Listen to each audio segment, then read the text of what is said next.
Halo semuanya, perkenalkan saya Devina Puspaulandari, Magister Psikologi Psikolog, dosen pengampu mata kuliah Psikologi Kesehatan. Pada video ini saya akan menampilkan keterampilan dasar konseling, di mana merupakan salah satu capaian pembelajaran mata kuliah Psikologi Kesehatan, yaitu sikap tenaga kesehatan profesional. Pentingnya mahasiswa kesehatan menguasai materi keterampilan dasar konseling adalah untuk menunjang kemampuan dalam melakukan anamnesa terhadap kondisi pasien untuk meningkatkan kualitas hubungan terapeutik, yaitu hubungan timbal balik antara tenaga kesehatan dengan pasien untuk mencapai kesembuhan pasien. Selamat menyaksikan.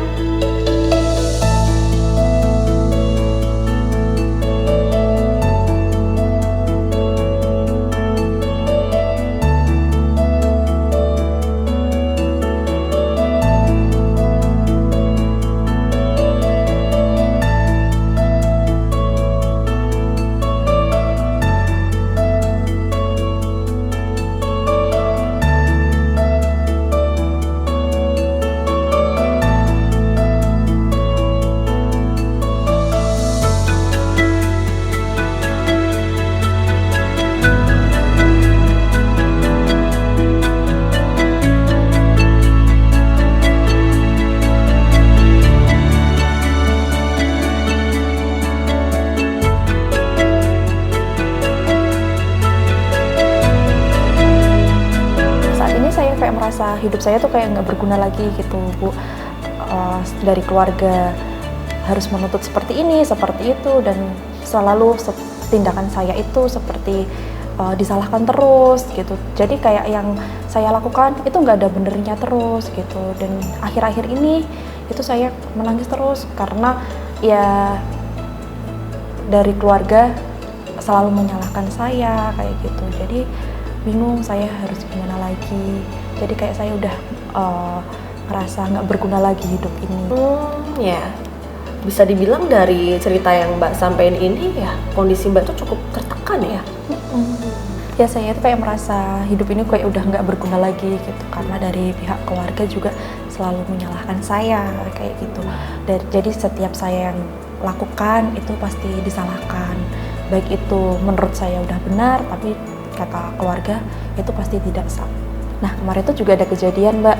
Jadi laptop saya itu nggak sengaja jatuh, terus habis itu mati. Terus saya kan takut ya mau menyampaikan kepada keluarga juga, takutnya saya disalahin gitu. Tapi akhirnya aku memberanikan diri untuk menyampaikan ke orang tua, dan di situ orang tua langsung membelikan laptop baru itu tuh untuk biar bisa saya aktivitas kembali gitu.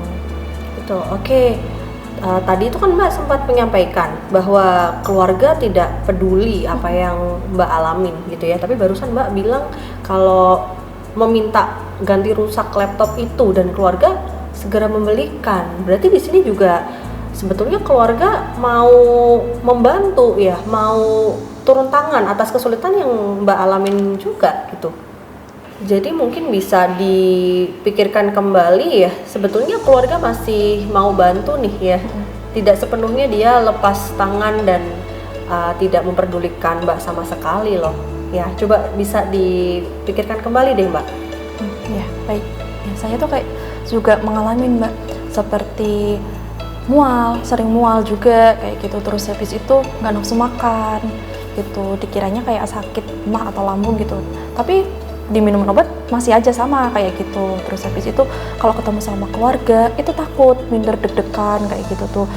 Kadang juga tangan sampai tremor kayak gitu tuh, juga pernah mengalami seperti itu. Terus habis itu kalau namanya bisa tidur pun hanya sejam 2 jam kayak gitu. Nah itu pasti baru bisa tidur itu di atas jam 12 malam gitu. Nanti bangun lagi itu jam 2, habis itu nggak bisa tidur lagi gitu. Jadi kayak kadang ada kedengeran suara-suara kayak gitu, kayak orang berantem kayak gitu tuh, gitu kayak orang marah-marah gitu. Padahal di situ tidak ada seperti itu kayak gitu. Jadi untuk istirahat pun waktunya juga berkurang gitu. Terus saya juga pernah mengalami waktu keluar itu hal sepele itu jadi hal besar gitu, sampai marahnya orang tua itu sampai besar banget gitu. Dan di situ saya juga cuma bisa diem aja, dan semua udah tangan mulai dingin semua, dan udah bergetar lah untuk tangan ini, kayak tremor kayak gitu tuh. Gejala yang Mbak alamin itu udah dari kapan? Dari tahun kapan mungkin ya tepatnya? Ya itu mungkin dari tahun 2022 kemarin sih Mbak. Oke Mbak, tadi juga Mbak menyampaikan ada hal sepele yang itu muncul kemarahan dari orang tua ya pada saat Mbak ada acara keluarga itu. Ya kalau boleh tahu tuh hal sepelenya tuh apa Mbak? Ya jadi tuh gini Mbak, waktu itu kan mau pergi gitu, terus itu bilang kalau perginya itu jam 10 gitu. Nah ada adik saya itu mau siap-siapnya itu tuh lama ya. Perasaan saya tuh, saya udah nggak betah lagi di rumah gitu, kayak udah nggak nyaman lagi di rumah.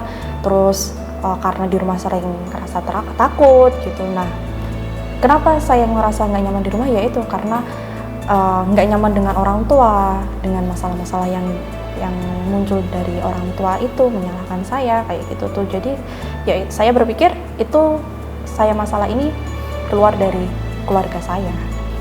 Ya. Jadi dengan gejala yang Mbak alami ini, Mbak itu merasa bahwa pencetusnya dari rumah ya. Jadi stresor utamanya adalah orang tua, begitu. Iya, betul. Dengan kondisi Mbak yang kayak gini ya, kondisi yang sekarang ini memicu stres berat ya. Selama ini yang biasa Mbak lakuin itu apa? Ya di dalam kamar menyendiri kayak gitu, nggak keluar dari kamar, karena kalau keluar dari kamar takutnya ketemu dengan orang tua, akhirnya takut masalah timbul yang tidak diinginkan.